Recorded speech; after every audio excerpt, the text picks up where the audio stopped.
From film school project to cinematic masterpiece, John Singleton's Boyz and the Hood left an indelible mark on Hollywood. This unflinching coming-of-age story not only launched the careers of actors like Cuba Gooding Jr. and Ice Cube, but it also sparked critical conversations about race, violence, and growing up in South Central LA. Join us as we celebrate 23 years of Boyz and the Hood, revisit the film's enduring impact, and see how the stars have transformed over the years. Don't forget to like and subscribe. Let's go! Number 1. Cuba Gooding Jr. as Trey Styles. Laid back and easygoing, he balances a genuine kindness with a strong moral compass. People naturally gravitate towards him. He's the reliable good guy who's always there to lend a hand. Whether you need help with a project or just someone to shoot the breeze with, Trey's your man. You can find him at backyard barbecues with his buddies, cracking jokes and enjoying good company. However, he's not afraid to gently tease his friends, keeping things light and fun. It's clear his upbringing instilled in him strong values and a positive outlook. He exudes an infectious energy, making everyone around him feel good. Cuba Gooding Jr. is an actor who's kept audiences guessing throughout his career. He started out with some unexpected moves, breakdancing for Lionel Richie at the Olympics. But Cuba quickly set his sights on acting, landing roles on both the big and small screen. His early talent shone through in Boyz and the Hood, 1991. He played a bright young man caught in a tough situation, and critics took notice. This breakout role opened doors in Hollywood, and Cuba landed the role of a cocky football player in Jerry Maguire, 1996. His performance was electric, and it earned him an Academy Award. But Cuba's career has been a wild ride. He followed up his Oscar win with some lighter films, movies like Snow Dogs, 2002, and Daddy Day Camp, 2007. However, he also showed his dramatic chops again in movies like As Good as It Gets, 1998, and Radio, 2003. More recently, he earned praise for his work on the FX series American Crime Story. One thing's for sure, Cuba Gooding Jr. is an actor who isn't afraid to take risks. He's made us laugh, cry, and everything in between. His career is a testament to his versatility and his ability to surprise us with every role. Trey Styles was played by Cuba Gooding Jr. when he was 23 years old, and now he is 56 years old. Number 2. Lawrence Fishburn as Furious Styles. Furious Styles isn't just Trey's dad, he's a real man. He lays down the law at home not to be a jerk, but to keep his sons safe. He's full of wisdom and helps shape Trey into a good man. Furious sees the racism all around them, especially how the police treat young black men. Remember that scene where he pulls over for the cops? He schools them with a powerful line. Something wrong? Yeah. It's just too bad you don't know what it is. Brother. There's a great scene where Furious takes a young Trey fishing. That's where Furious explains that being a dad is about more than just blood. It's about being there for your kid, no matter what. Furious takes fatherhood seriously. Lawrence Fishburne isn't afraid to take a chance. Legend has it he convinced Francis Ford Coppola to cast him in Apocalypse Now by forgetting to mention his actual age. Talk about dedication. Even after that early break, things weren't always easy. Lawrence spent years honing his craft in smaller roles, but his talent was undeniable. He broke out in a big way with Boyz and the Hood, playing a father determined to protect his son from a dangerous path. Fishburne kept delivering powerful performances. He earned acclaim for his supporting roles in What's Love Got to Do with It and Searching for Bobby Fischer. He then shattered barriers by becoming the first African-American actor to take on the title role of Othello for a major Hollywood studio. But it was 1999 that truly cemented Lawrence Fishburne's place in pop culture history. He donned the iconic leather trench coat and became Morpheus in The Matrix. His performance as the wise and enigmatic leader was so captivating, he reprised the role in the sequels. From there, Lawrence Fishburne's career just kept soaring. He starred in action films like Mission Impossible 3 and showed his dramatic range in films like Bobby. He even took over the lead role in the long-running crime drama CSI Crime Scene Investigation. And if that wasn't enough, he co-starred in and co-produced the hilarious sitcom Blackish. Furious Styles was played by Lawrence Fishburn when she was 30 years old, and now she is 62 years old. Number 3. Lloyd Avery II as Knucklehead Number 2. Knucklehead Number 2. That's the guy who shot Ricky Baker, played by Morris Chestnut, in a drive-by. He rolled up in a red Hyundai with a shotgun and changed everything. Even though he was only on screen for a short time, his actions have a huge impact on the movie. This scene shows the violence that's all too real in South Central LA. Knucklehead Number 2 is like a symbol of the gang wars that tear this neighborhood apart. His shooting sets off a chain reaction that affects everyone in the movie. Mario Avery's big break came through a classmate, none other than future director John Singleton, who was still a film student at USC at the time. They must have recognized each other's talent, because Singleton cast Mario in a small but important role in his groundbreaking movie Boyz and the Hood, 1991. The success of Boyz and the Hood was a game-changer for Avery. He landed an agent and started auditioning for everything. He even scored a part on the popular show Doogie Howser, MD.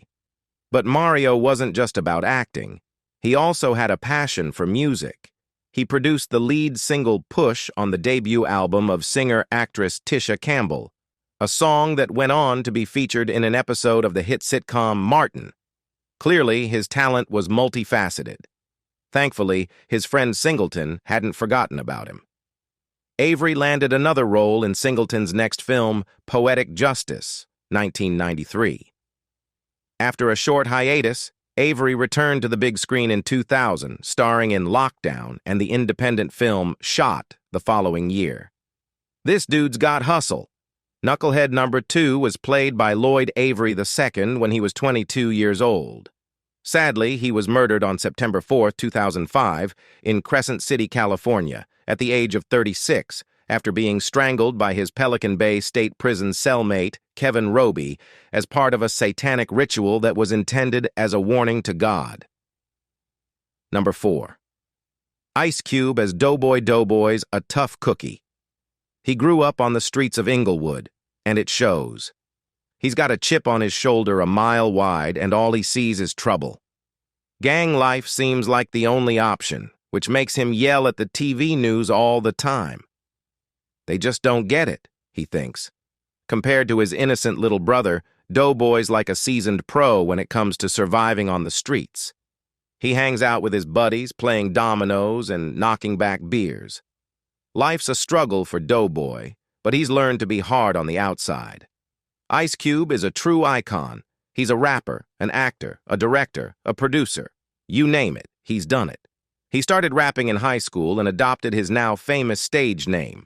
After studying drafting, he dove back into music, forming groups like CIA and Stereo Crew.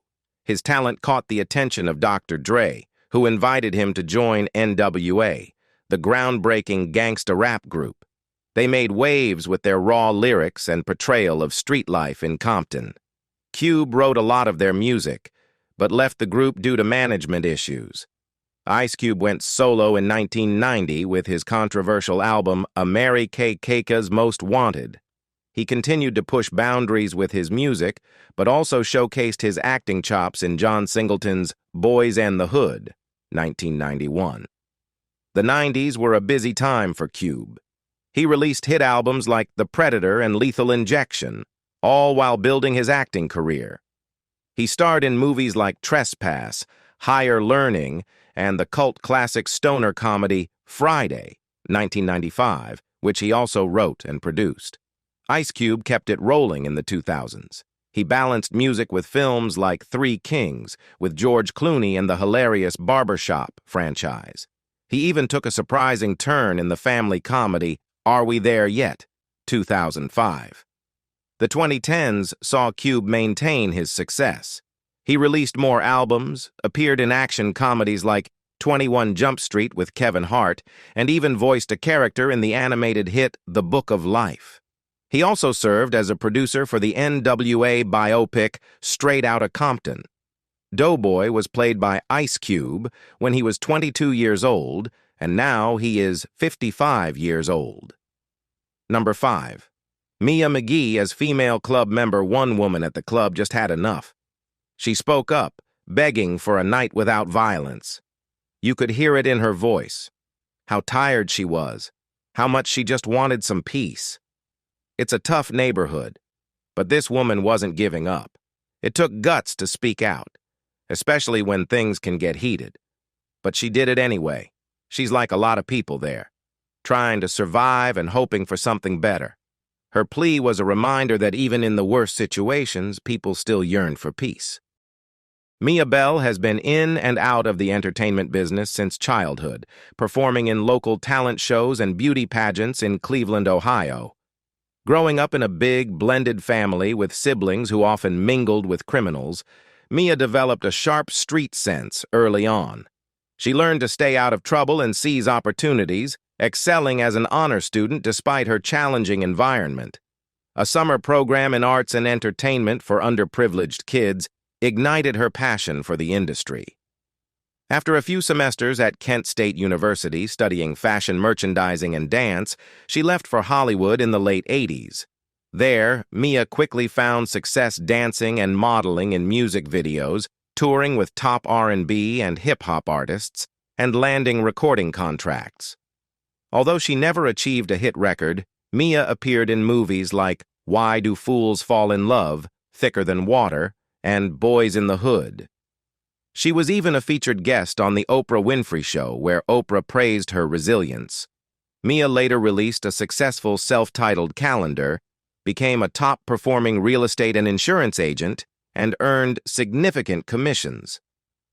Now she's working on a true-to-life story about 4 girls from the projects who find success and face life's ultimate challenges, showcasing her creative genius and resilience. Female club member was played by Mia McGee when she was 11 years old, and now she is 44 years old. Number 6. Lexi Bigham as Mad Dog. Mad Dog? Well, that dude is intense. You can tell just by looking at him that life in South Central LA hasn't been easy. He's always ready for a fight, and whenever he's around, things get tense. But Mad Dog is also super loyal to his friend Doughboy. He sticks by him no matter what, which makes sense growing up in a place where you gotta look out for your own. Deep down, Mad Dog's just another kid caught in a cycle of violence. He doesn't see a way out, and that can make you do desperate things. Mad Dog might not be on screen for long, but he leaves a big impression. His story is a reminder of the tough choices kids in these neighborhoods have to make and the tragic consequences they can face. Lexi Donald Bigham Jr. was an American actor who left a mark on both film and television. Though his career was tragically cut short, Bigham appeared in numerous independent films and television series. Audiences may recognize him from his roles in movies like C7N, Boyz in the Hood, and Don't Be a Menace to South Central While Drinking Your Juice in the Hood. He also had parts in shows like China Beach and L.A. Mad Dog was played by Lexi Bigham when he was 23 years old. Sadly, Bigham died in a car accident in Los Angeles on December 17, 1995, at the age of 27, shortly after filming High School High. Number 7. Nicole Brown as Brandy is one of those kids who's still wide-eyed and curious about the world. She hasn't quite seen the tough side of her neighborhood yet. Unlike the dangers that lurk around every corner, Brandy sees things with an innocent wonder. As she plays outside, you can't help but worry a little. It's a rough place for a kid. But Brandy keeps asking questions, trying to make sense of it all. Even though things can be scary, Brandy stays friendly. She talks to her neighbors and shares laughs with them. In a place where violence can tear people apart, Brandy's openness is a breath of fresh air. Maybe she can remind everyone what it means to just be kind, even when things are tough. Nicole Brown wasn't always a star of the small screen. It all started with a commercial for a children's museum in Los Angeles, sparking her interest in show business. Even though she didn't land the role on Kids Incorporated the first time around, Nicole's determination paid off.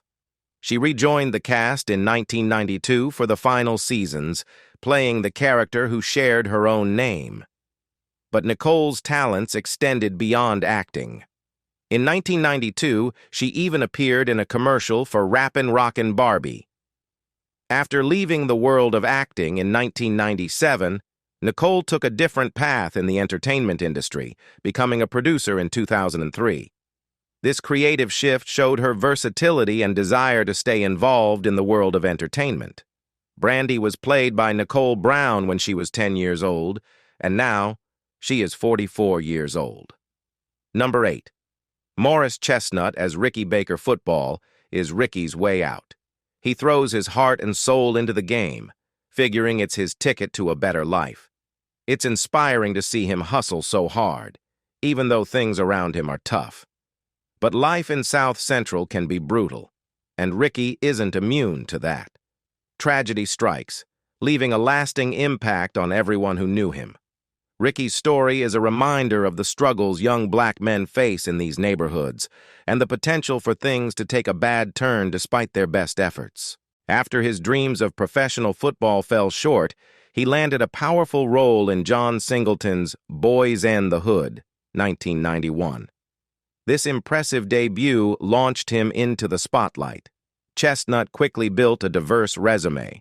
He showcased his action hero potential in movies like Under Siege 2: Dark Territory with Steven Seagal and G.I. Jane alongside Demi Moore. He also showed his comedic chops in sitcoms like Out All Night and dramas like C-16. The late 90s and early 2000s solidified Chestnut's status as a leading man.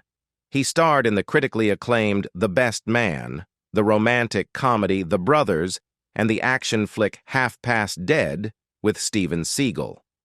His talent for both drama and comedy shone through in movies like Confidence, Breaking All the Rules, and Anacondas, The Hunt for the Blood Orchid. Chestnut continued to impress audiences throughout the 2000s. He had memorable roles in Ladder 49, The Cave, and the family comedy The Game Plan with Dwayne Johnson. He also ventured into television with shows like V and the first season of American Horror Story. More recently, Chestnut has tackled a variety of roles in movies like Think Like a Man, Identity Thief, The Call, and Kick-Ass 2. He also reprised his beloved role in the sequel, The Best Man Holiday. Chestnut's television career has flourished as well. He starred in the medical drama Nurse Jackie and the crime drama Legends before landing the lead role in the procedural comedy drama Rosewood. Ricky Baker was played by Morris Chestnut when he was 22 years old, and now he is 55 years old. Number 9. John Cothran as Louis Crump. Louis Crump is a college recruiter from the University of Southern California. His appearance in the film is fleeting, yet it carries significant weight. Crump's role is not merely that of a recruiter. He represents an opportunity, an escape from the harsh realities of the hood. As a USC recruiter, Crump embodies hope. He offers a chance for education, a pathway out of the cycle of poverty and violence. His presence underscores the importance of higher learning as a means to break free from the constraints of the neighborhood. For young men like Ricky Baker, who dreams of a football scholarship, Crump's visit becomes a pivotal moment.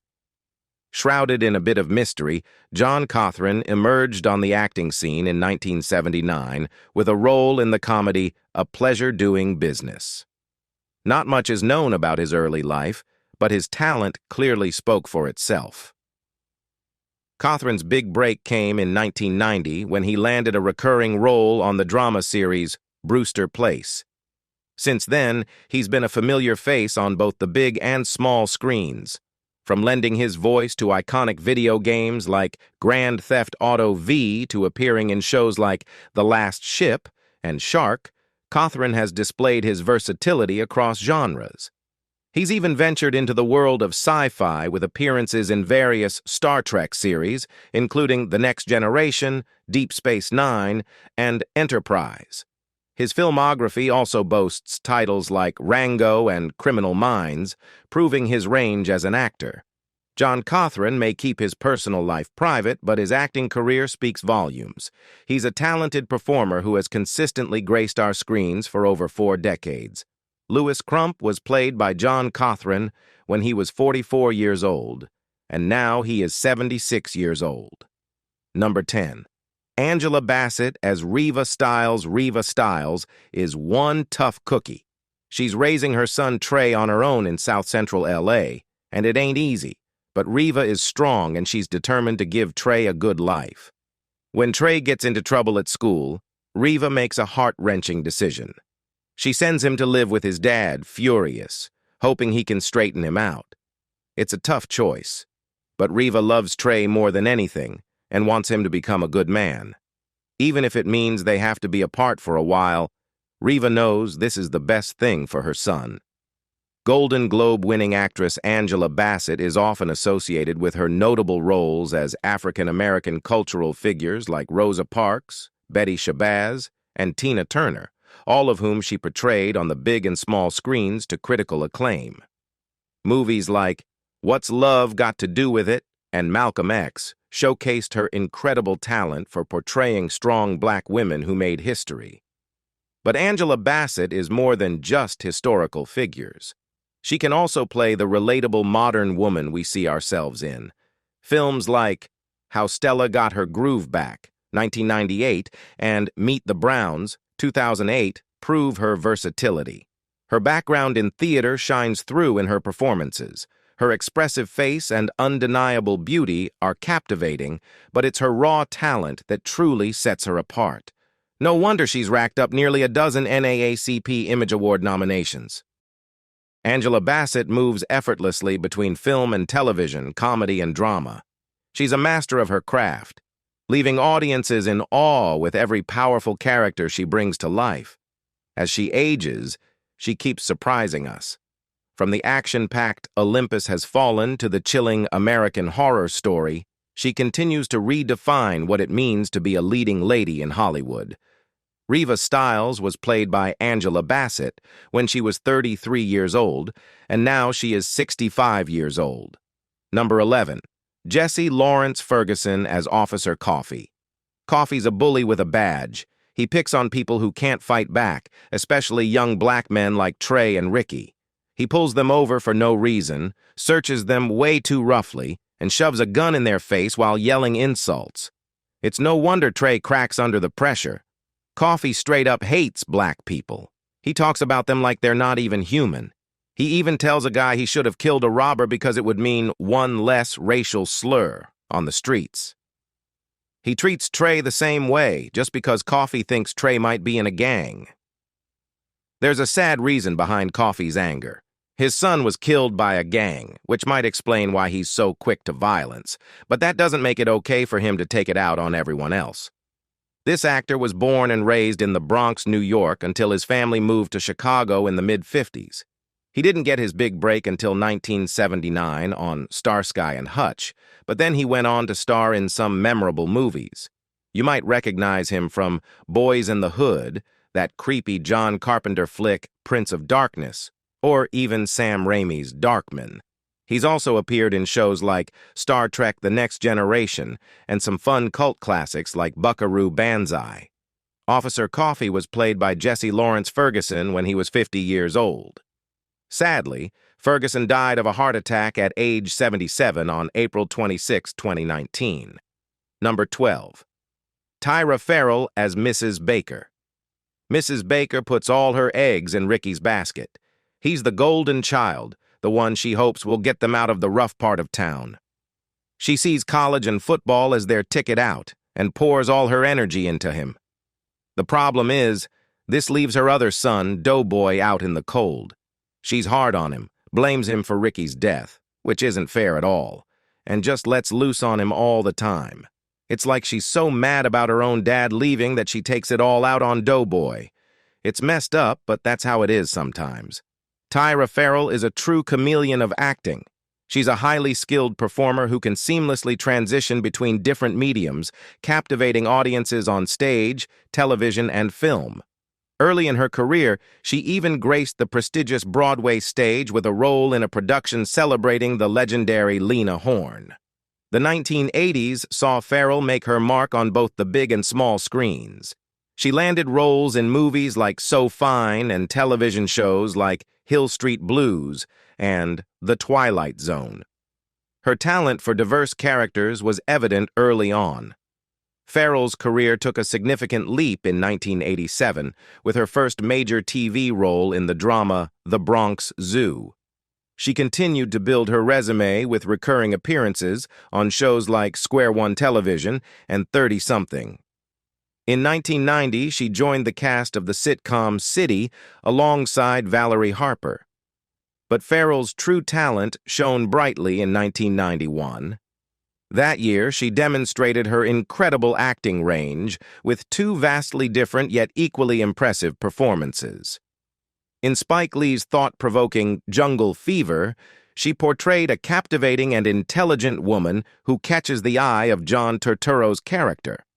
Then she completely transformed to play a harried mother struggling with favoritism towards one son over another in John Singleton's powerful coming-of-age story, Boyz and the Hood. After taking a break from acting in the early 2000s, Farrell returned a decade later. She took on the lead role in Tasha Smith's directorial debut, Boxed In, and joined the cast of the hit series Empire as a recurring character. Mrs. Baker was played by Tyra Farrell when she was 29 years old, and now she is 62 years old. Number 13.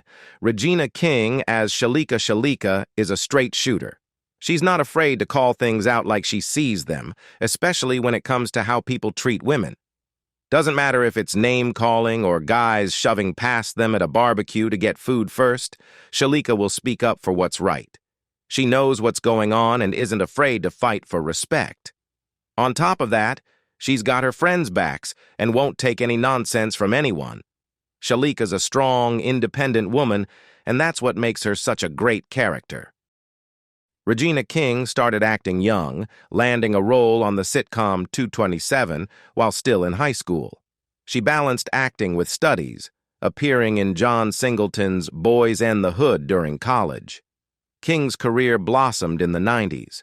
She starred in iconic films like Friday and Jerry Maguire, showcasing her versatility in comedies and dramas. She continued to impress in supporting roles alongside big names like Will Smith and Eddie Murphy. King also transitioned to TV, voicing characters on The Boondocks and appearing in shows like 24 and The Big Bang Theory. She truly shined in hard-hitting dramas like American Crime and 7 Seconds, winning multiple Emmys for her performances. King's powerful acting earned her a Golden Globe and an Oscar nomination for If Beale Street Could Talk. She then went on to star in the critically acclaimed HBO series Watchmen. From child star to award-winning actress, Regina King's journey in Hollywood is truly impressive. Shalika was played by Regina King when she was 20 years old, and now she is 53 years old. Number 14. Whitman Mayo as the Old Man. Whitman Mayo honed his acting skills for years at the prestigious Harlem-based Lafayette Theater. His big break came when he landed the role of Grady Wilson, the jittery best friend of Red Fox's character on the hit sitcom Sanford and Son. Initially intended as a one-time appearance, Grady's popularity exploded with audiences, prompting him to become a series regular. Mayo's portrayal was so memorable that it sometimes outshone the show's leads. Despite his success on Sanford and Son, Mayo's solo venture, the sitcom Grady, failed to capture the same magic. Canceled after just 12 episodes, he returned to the original show. Mayo later appeared in another Sanford and Son spin-off, Sanford Arms, but his career remained largely defined by Grady.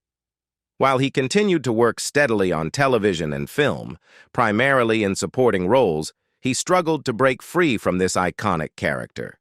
Movies like The Main Event, DC Cab, and Boys and the Hood showcased his versatility. But Grady's legacy remained strong. Whitman Mayo had a rich personal life.